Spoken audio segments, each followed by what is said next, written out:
Kwa Bwana akaniambia ombea mashirika ya bima.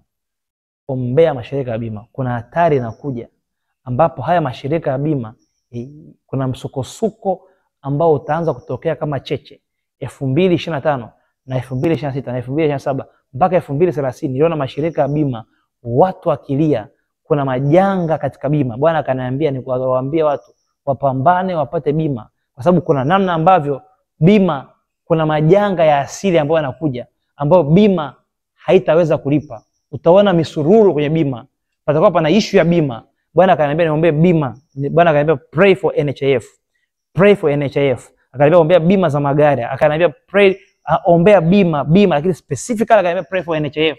There is something strange is coming to NHIF. It's very serious. Huu ni nabii ambao miaka mingi sana Mungu alinipa. Lakini kuna bima za moto, bima za wizi.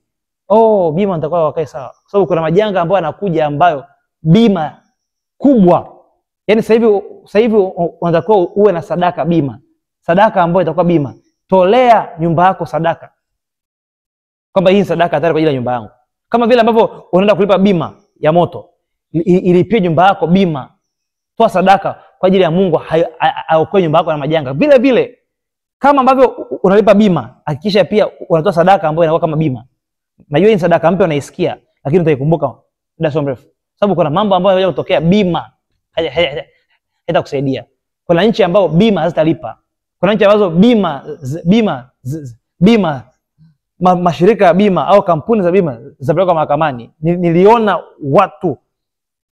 majanga makubwa. Bwana akaniambia niombe hata kwa ajili ya sehemu moja hapa Dar es Salaam. Ni kama Dar es Salaam sijui ni wapi, lakini pia ni Tanzania na nchi za nje. Hii inazungumzia bima kwenye level ya kitaifa, bima hakikisha una bima.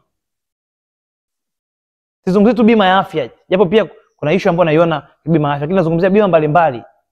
Watu wawe makini kwa sababu wajiweke bima kwa Yesu. Watu wana amani na hizi bima. Kuna saa inafika sehemu hizi bima zinaenda kufeli kwa majanga ambayo yanakuja. Ndio maana lazima bima yako ya Yesu. Kwa hiyo kuna sadaka ambayo sio sadaka, ni bima. Ndio maana nakwambia uwe makini bima.